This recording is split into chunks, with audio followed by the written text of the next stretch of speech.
Hey, thank you for coming by, Tori Magoo. It is Friday, 44, my dad's football number for anybody who's new here, when he played with the Chicago Cardinals.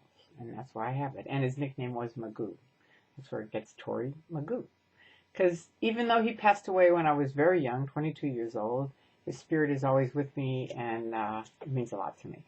So there you go. That's my little Friday thing. First of all, this is a video about Scientology buildings or freedom, the people's choice. And my first thing I want to do is welcome Luis Garcia. Congratulations. He's the most recent OT8 that I know of that just left and is speaking out. I'm going to put the link below and you can read his letter. It's a fantastic letter. He sent out over 2,000 letters to people in the Church of Scientology on why he's leaving the Church of Scientology, and it's an excellent letter. And I can't thank you enough. It makes such a big difference when people tell their stories. It really does. Because they're very specific. His is very, very specific. And it'll help other people. You know what I mean? That'll be in going, I've been thinking that too. You know what I mean? It really helps. So thank you so much. The other article that came out recently is with the New York Times, and they posted an article about Scientology's buildings and how they are, they're pushing their expansion, right, with their buildings for their ideal orgs. Now, a couple things to keep in mind. For some of you new, Scientology really started. Hubbard was originally in England at St. Hill. Then he moved out onto the ocean, lived on a ship for a while, thus started the Sea Organization, which is where they are in their uniforms. And then later, by the time I got in, it was 1969, and they bought a few buildings. They owned just 3 buildings or a few, they probably owned more than that, but it was a small amount, and then it mushroomed in the 70s and the 80s. They definitely started buying buildings, and they did have a true expansion. There were tons of people around their buildings, which is why all of us who were in laugh now, because you can walk down L. Ron Hubbard Way, which I was part of helping get that named L. Ron Hubbard Way back in the day when I really believed in Scientology, as far as the Church of Scientology and what they're doing.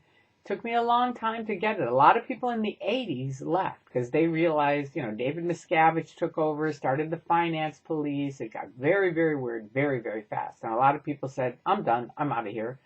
But many of us, like myself, were more true believers and stuck in there. These are just the bad guys. We're going to stay in for L. Ron Hubbard and make it go right. Took me a long time, 30 years. I finally woke up. It was like a frying pan hitting me in the face, but I did wake up. And I did, unbeknownst to me, even to that minute, escaped out. And they did chase me across the country, and my entire escape story is on this YouTube. You can scroll down to Tori's escape story, and it tells day by day what happened, so you can see the whole thing. But, what is the people's choice on it? There are way more people out of the Church of Scientology than are in. And even the people that are still in, most of them are what we call under the radar, where they're not really in, they're not really doing services, they're not really supporting the church. They're staying because of either their friends, or most of them because of their family. They're afraid if they leave, they'll lose their family. Why would that happen? Because the church, as I've showed many of you, but if you're new, they declare you suppressive. Here's my SP declare that I intentionally got it. They don't give them out too much anymore, but I wanted mine because I knew they didn't give them out anymore, and I got it laminated, and I've used it a lot. I have, because it shows who they are, and they do declare people that, and then nobody's allowed to talk to you. So church and their buildings, they may have more buildings, which in the 70s they did start buying buildings and buildings, and then I think they realized, hey, if we get these older buildings and we fix them up, it's going to really be good PR for us. And people around them, their neighbors, it's not good PR. It isn't. People are like, why? Pasadena, they bought this huge, beautiful building that was filled with people that were making money.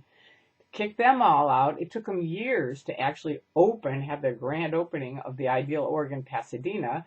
Yes, they probably flew in hundreds of people. I mean, they blocked the whole street for an entire day for their big opening, but you can walk by it a week or two later and it's completely empty. There's like 4 people in there.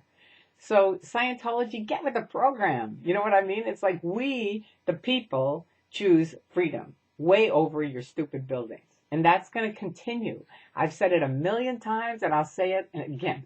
TikTok time is on our side. And why is that? Because we, the people out here, whether they're Scientologists, ex-Scientologists, critics who are people that were never in but are fighting for free speech, or anonymous, and you can type that in and read up on that as far as Scientology, the anonymous people that help protest the Church of Scientology, we, the people, are standing up for freedom. And that's always going to win out over your lies, breaking up families, fair game, medical abuse, roping in young kids to be on your staff. It's not going to work. You can't stop freedom. It is never going to work.